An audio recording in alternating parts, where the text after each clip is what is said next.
मामला? जी जी सर, लगभग 11:30 बजे रात में सर हमको एक कॉल आया। जो बंटी कुमार नाम का एक सिपाही है जो बख्तियारपुर थाना में पोस्टेड है जी। तो वो उनके द्वारा कॉल आया कि एक फारबिसगंज कॉलेज का बता रहे हैं एक आदमी है और यहाँ पे कुछ लोग उनको घेर करके रखे हुए हैं और वो ऐसे आदमी मतलब एक पैंट पहने हुए है, पूरा शरीर नंगा है उसका। तो हम अपने पिताजी, मेरे पिताजी का नाम रामनरेश सिंह हुआ, जो फारबिसगंज कॉलेज में ही मनोविज्ञान विभाग में वहाँ पे प्रोफेसर है जी। तो छठ पर्व का ये त्यौहार है, इसी हमारे पिताजी भी घर आए हुए थे तो उनसे पूछे कि देखिए फारबिसगंज कॉलेज का एक बता रहा अपने आप को स्टाफ बोल रहा है कि बीएड का हम प्रोफेसर हैं। अपने पिताजी का नाम सुरेश नायक बता रहा है और अपना नाम निशांत नायक बता रहा है और बोल रहा है कि मेरे पिताजी इंग्लिश के प्रोफेसर हैं फारबिसगंज कॉलेज में। तो जो सिपाही बंटी कुमार है उनको लगा कि मेरे अंकल वहाँ पे हैं मनोविज्ञान विभाग जो साइकोलॉजी डिपार्टमेंट में, तो हो सकता है उन्हीं का कोई जान पहचान का होगा।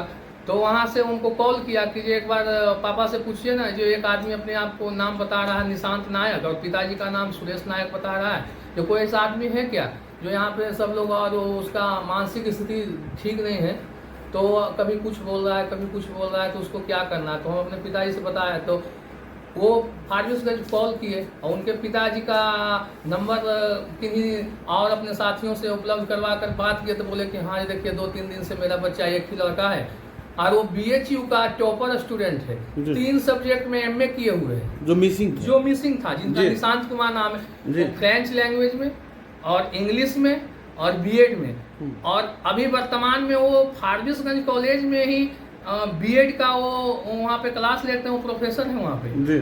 तो हम लोग पापा बोले कि ठीक है जाइए वहाँ पे, तो हम अपनी गाड़ी से गए बख्तियारपुर और इसी बीच में उनको बख्तियारपुर थाना लेकर चले गए थे। बख्तियारपुर थाना में उनको रखे हुए थे तो हम जा करके उनके पिताजी से उसको बात करवाए, वहाँ थाना में जो स्टाफ थे उनको जी। तो उन्होंने हम लोग का फोटो लिया, हम लोग से जानकारी, हम लोग का वो आधार कार्ड वगैरह के बारे में पूछे कि आप कौन है, तो उनके पिताजी से हम बात करवाए तो बोले कि हाँ हाँ ये हमारा आदमी है, इनको थोड़ा हैंड ओवर कर दीजिए। तो वहाँ पर फ़ोटो भी लिया गया हम लोग के साथ, जो फ़ोटो हम आपको दिखा देंगे।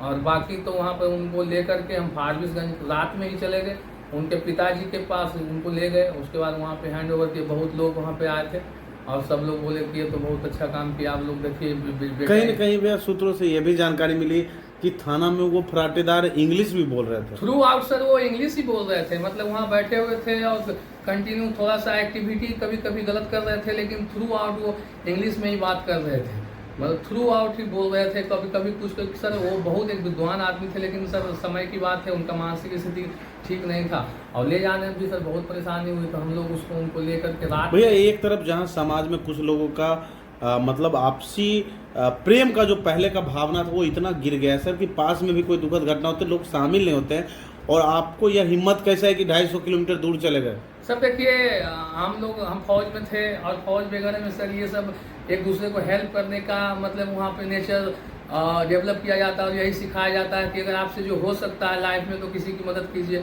और हमारे पिताजी भी सर उसी कॉलेज में थे तो हमको लगा कि सर एक बच्चा है इनका, जैसे पता चला था हमारे पिताजी जब कांटेक्ट किए वहाँ तो हम सोचे कि जाके उनसे मिलते हैं और सही में वही हुआ सर।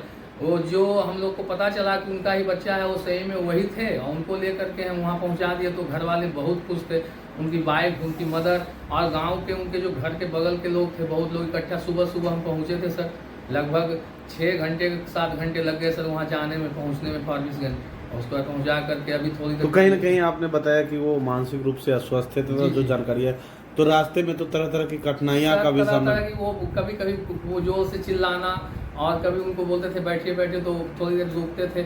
इसी तरह से कैसे कैसे उनको समझा बुझा करके उनके फैमिली को सर हैंड ओवर किए हैं। तो थाना वाले भी जब आपको सुपुर्द किए होंगे तो उस समय भी तो कुछ बात हुआ? जी थाना वाले हमसे पूछे कि आप कौन हैं, तो हम बताया कि सर हम अपना पूरा एड्रेस उनको दिए। उसके बाद उनके घर वाले का नंबर था, हमारे पिताजी के द्वारा उपलब्ध कराया गया था, तो उनसे हम बात करवा दिए। वीडियो कॉल में उन्होंने बात किया और हम लोग का एक ग्रुप फोटो भी लिया, जो बोले कि ये सर जो अपना एसपी ग्रुप है उसमें डाला जाता है, क्योंकि सर आपको हम जानते नहीं है तो कैसे हैंड ओवर करें। तो जो उनका सर कानूनी प्रक्रिया था उन्होंने हैंड ओवर, पहले उन्होंने सब कुछ जांच कर लिया, हमसे सेटिस्फाइड हो गए, उनके फैमिली से सेटिस्फाइड हो गए, तो हमको हैंड ओवर किए, हमने उनको पहुँचा दिया सर वहाँ पर। क्या आपका परिचय हुआ सर? सर मेरा नाम भाई हमको तो अब साथ में हम हैं, हम मनोविज्ञान विभाग के विभागाध्यक्ष हैं, वो अंग्रेजी विभाग के विभागाध्यक्ष है, साथ ही रोज रहना है, बैठना है, उठना है।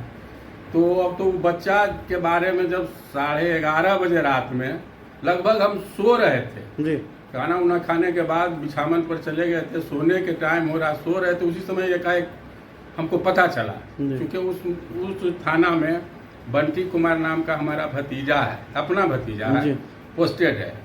तो वो तो जानता है कि हमारे बड़का पापा जो है जो फारबिसगंज कॉलेज में है जी, और जो ये लड़का था वो बता रहा था कि हम फारबिसगंज कॉलेज में, हमारे पिताजी भी प्रोफेसर है इंग्लिश में और हम बीएड कॉलेज में प्रोफेसर हैं। तो उसको लगा तो मेरे यहाँ फ़ोन किया तब तो अब तो हमको लगा कि हमारा बच्चा वो हमारे साथी है, वो बच्चा वो हमारा ही बच्चा है। इसलिए हम मैंने उस समय बहुत ज़्यादा भावुक भी हो गए, थोड़ा चिंतित भी हो गए। तुरंत अपना लड़का तेजमणि जो है हम उसको तुरंत हम बुलाया, कहे कि बेटा ऐसा ऐसा बात है, जब तुरंत जाओ तुम थाना हम भेजे। मतलब और ये भी तुरंत आपके बात को हाँ नहीं, हमारे यहाँ वो सब बात नहीं होता है। हाँ, तो चूंकि फौज में है, हमारा 2 बेटा फौज में है, एक शिक्षक है, इसलिए ये लोग को नहीं कोई बात को डिसोबे करने का सवाल ही नहीं उठता।